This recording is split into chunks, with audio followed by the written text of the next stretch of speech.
guys, it's Sunday, February 19th, and you are watching Subtrending, the go-to show for the latest and greatest in geek news. And today on the show, we have the one and only Thomas, host of The Boardroom and Benny's cult leader. Yes. If you follow us on our Saturday morning Twitch streams. Those are always a fun time. And yeah, I'm really excited for you to be here today because we're talking about some Star Wars. Cool. And I know that that's like I've heard of it. Your field. I've heard of it. You've heard of it. So I feel like if you were like the resident expert, like if we were doing a documentary and we had like the little like title, it'd be you, crazy hair, going like Star Wars. Exactly. You already Star have Wars. Perfect. That just punch needs that to be. mic, Jesus. Yeah, that's okay. That's how it goes. So the first thing that we're going to talk about is the new image, because that was the first thing to come out this week, and oh my god, it looks really good. It does. So it looks like Rey is letting her hair down a little bit, and maybe She's got like Qui-Gon hair going on. She kind of does. I thought, yeah, it's a little bit different. But I don't know. What are your thoughts on it? It was pretty cool stuff. Yeah, I mean, like, it obviously, like, just kind of a teaser image. Yeah.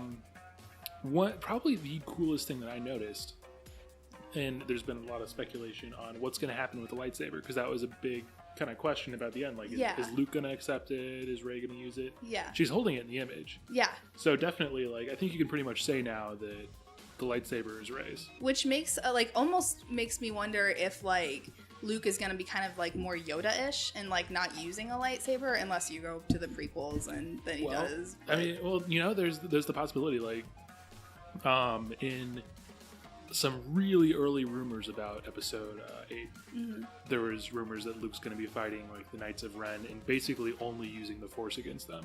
That's kind of what I was wondering, is if, like, that's going to be a thing. If so, that's cool. Yeah. I'm into it. I think it'd be cool. It'd be cool to see Old Green come back, too. That's what I call the green one. Old Green. Old Greenie. Nice. But yeah, so I think that's kind of good on that. We also have some more, kind of going off of, I think, our last episode, or no, maybe it was 2 episodes ago. Emily and I talked about it. The Last Jedi. So that title was released, and we were wondering, like, what does it mean? We might have a little bit more of a hint at the answer to that. So according to the Spanish and German versions, the conjugation is in plural. So we're looking at it being multiple Jedi, which kind of makes it more interesting that the picture of the 3 of them came out, like, along with the title the week before. I don't know. Do we think that, like, are all 3 of them Jedi? Could it be a plural thing? Or is it just referring to Luke and Rey? I think it's the case. You said Spanish and German, right? Yeah. I think the French one further supports that. I didn't see French. Conjugated as well. There was one other language, I think. I think there were 4 total that all of them supported the plural idea. Okay. So I forget what the last one is. But I think that there's something to it. I mean, this is the official movie poster, right? Yeah. So, I mean, I don't think that all 4 would mess up. No. Especially when the kind of go-to assumption is that Jedi is singular. That's what most people assumed at first. So... Yeah, no, I think that it was a way to, like, throw people off, because saying The Last Jedi makes it sound like there's only one, but the conjugations, I think, prove otherwise. I don't think that the 4 countries would have messed that up, especially when I'm assuming that it went through Disney, like, Disney approved, like, releasing that image. So I don't know. I think I'm really hopeful. Do you think, so I know that there were some speculations, so Rey... Jedi. Like, I think, like, everybody kind of just assumes Rey is going to become a Jedi. But I think the real question is Finn and Poe, like, how force sensitive are they? And, like, do we think that maybe either one of them might potentially, I don't know. What are your thoughts on that? Because I've read some stuff on the internet that, like... No, I have too. I don't know. I mean, I honestly just want them to tell the story that they want to tell. Like, I don't think we need to shoehorn in Finn or Poe. But at the same time, I don't think we need to have the... only, you know, mentor-student relationship. Like, if there's a reason for Finn or Poe to become Jedi other than just getting more lightsabers on screen, do it, you know? But, you know, as long as they tell the story they want to tell, I guess is what I'm saying. Yeah, it's like you don't want... It doesn't need to be there just for the flash of it. And I completely agree with that. Like, I think it would be cool to see, like, more Jedi than just Luke and Rey, but I'm not... by any means, like, make them all Jedi, give them all lightsabers. Like, I just think that there's definitely evidence that they both are force sensitive, and so it'd be kind of interesting to see what becomes of that. Poe because of his piloting abilities, and Finn because of his ability to use a lightsaber in The Force Awakens. Ability to use, it's rough at best. Did all right. But I mean, he was fighting, somebody who actually knew how to do it. So yeah. So I think that we didn't quite see like maybe his full potential with wielding a lightsaber. So, but yeah. And then the last thing that we're talking about is Jar Jar Binks. Yes. So I know that you actually read it, and I will admit ignorance. I did not read it yet. But so what happens to our dearly beloved Jar Jar? Spoiler, very minor spoilers, I'm assuming, for actually the last Aftermath book, which is a cool series. I actually need to read it. I own it yet, haven't read it. But it so kind of there's details... your pleading ignorance then. I haven't read the article. You haven't read the book. There you go. Yeah, it just kind of details like the fall of the Empire and stuff after Return of the Jedi. Mm-hmm. And it's all canon now. It's like their new books.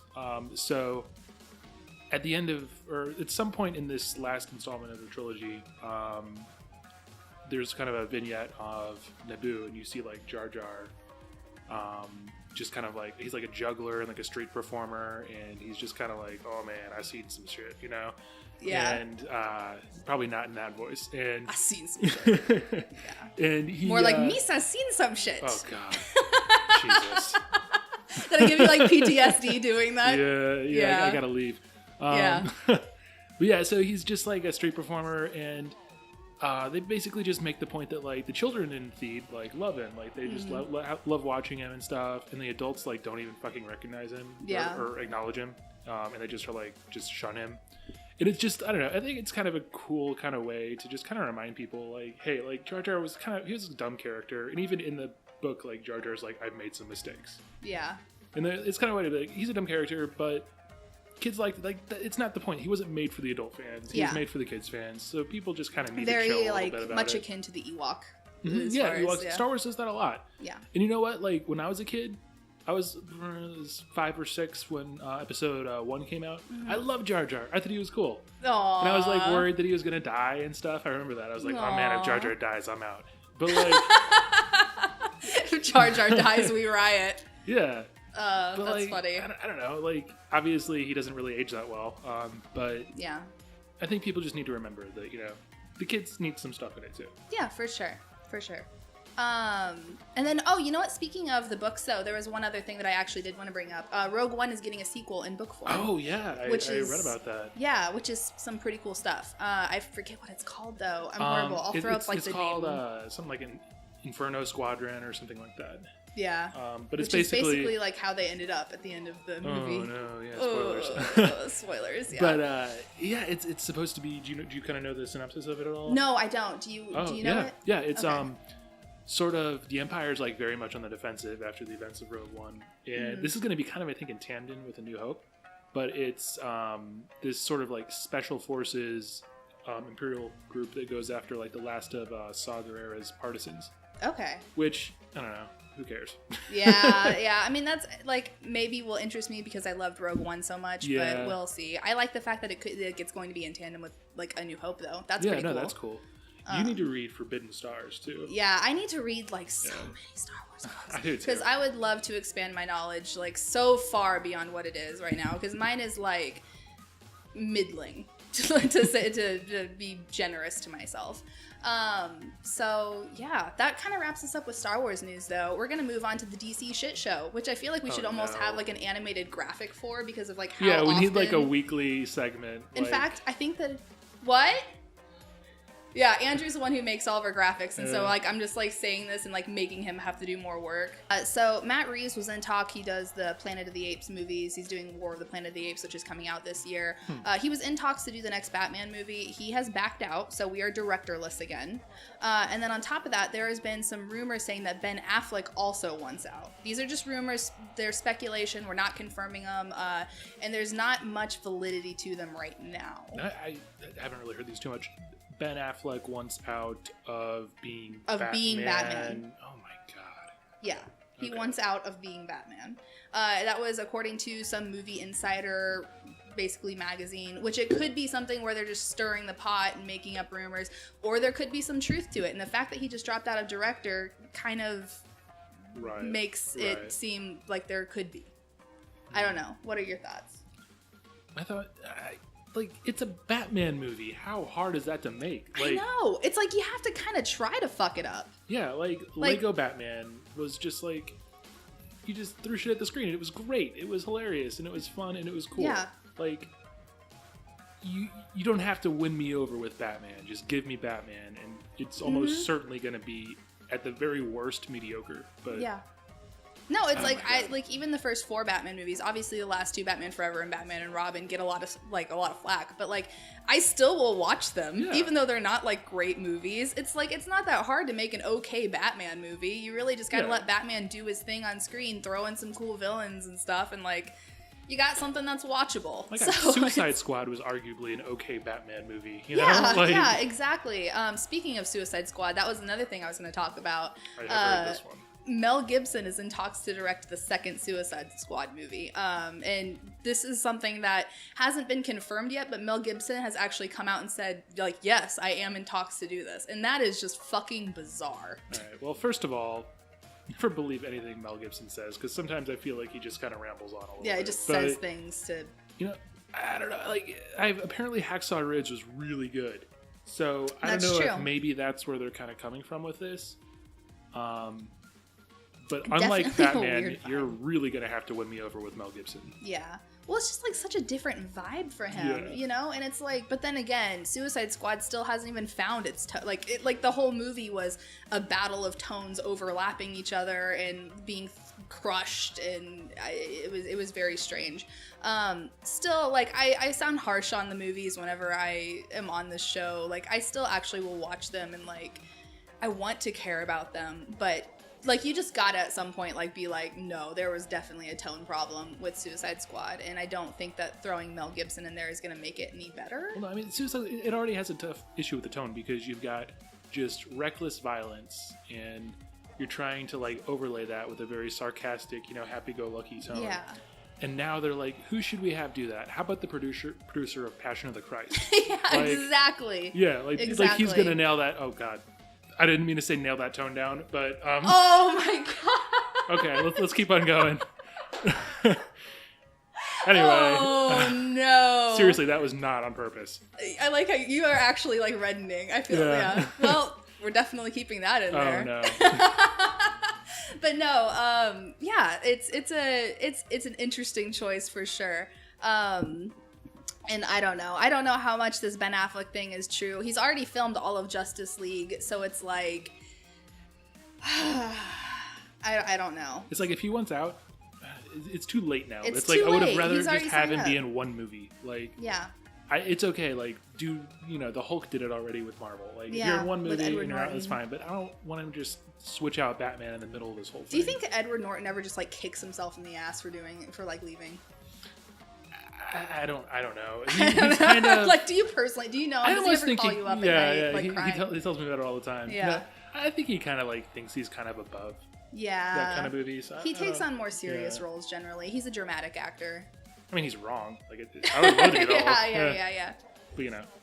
But no, so that kind of wraps us up on DC. We're not going to spend too much more time on that because it's all just rumors, and honestly, we could talk for hours about that mess. The next thing we're going to talk about is Pokemon Go, which, like, you and I are both, like, in. You've always been in, though. Like, you're a Pokemon Go player. I haven't really ever stopped playing, to be honest. Like, I don't really, like, catch Pokemon that much, or I wasn't.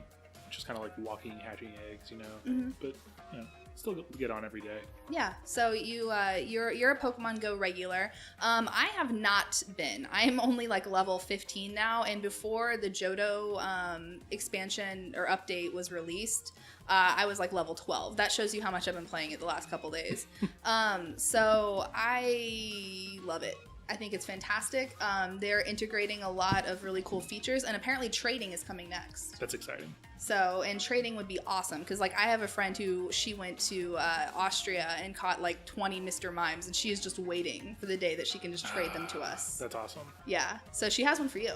Oh, sweet. Yeah. That's awesome. Yeah, so I'm very excited for that, and I'm excited to have more of my Pokédex to expand, and it kind of makes it. I know that you were saying that you haven't been catching Pokemon very often. Like, now you're back to doing it. Absolutely. So we went to go see Adam Devine, like the guy from Workaholics came to campus the other day, and like before his show, I was just like catching Pokemon left and right. It was nice.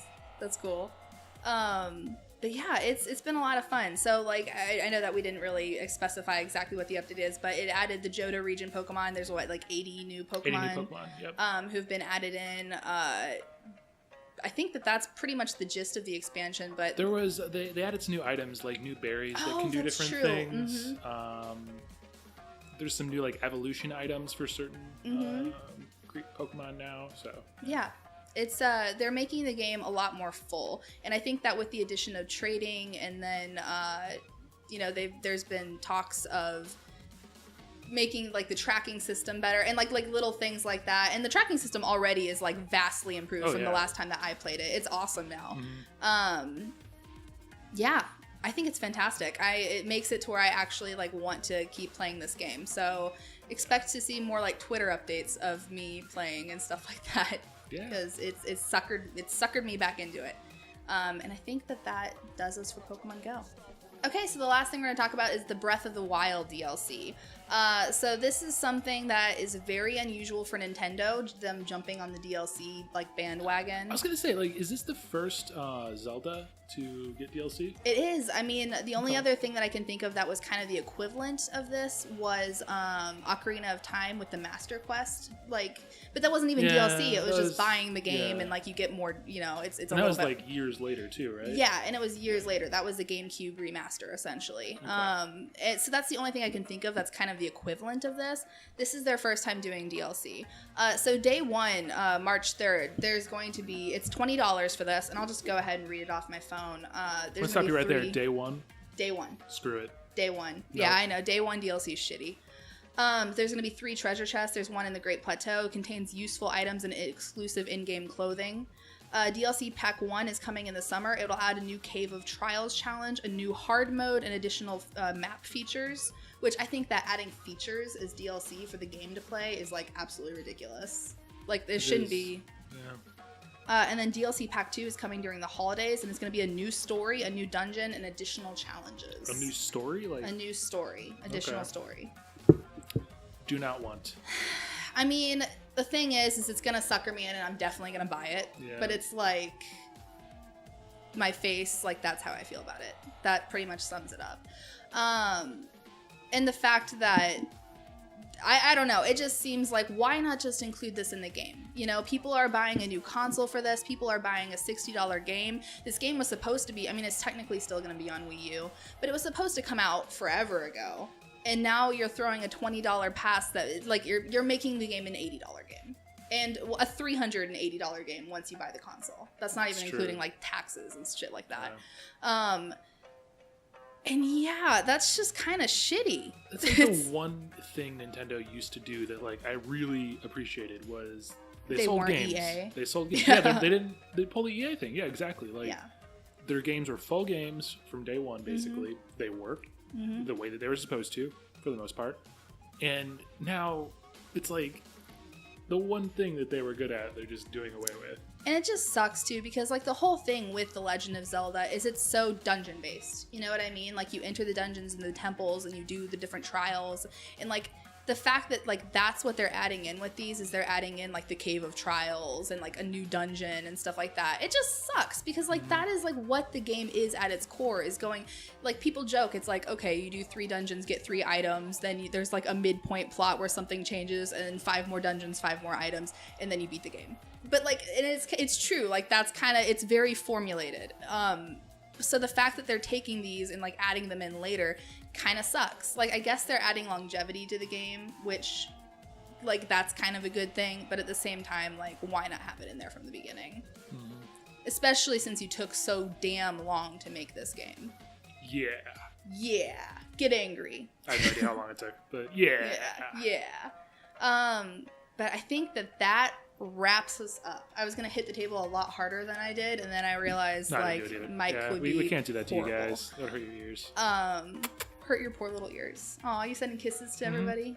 Aw. Yeah, so that wraps us up. Thank you guys so much for listening, and we will be sure to talk to you guys next week about the latest and greatest in geek news. It's gonna be a good one. It is gonna be a good one. There's gonna be a lot of really good stuff coming out that you don't know about yet. Are you using like your psychic powers and looking into the future? I'm using my Are we gonna get a Star Wars trailer? Yeah. If we actually did, that would be pretty fucking cool. Yeah, well, watch it. It's going to happen. And Subtrendy told you first. Boom. So check us out at youtube.com/subtrendy, which is probably where you're watching this anyway. And be sure to give us a subscribe and a like. We are also on Patreon now, so if you want to support us, go to patreon.com/subtrendy and go to facebook.com/subtrendy for all of the updates on the latest postings, videos, everything. We're going to be throwing some cool stuff your way, so you're going to want to not miss that. Thank you guys so much. We'll see you next week.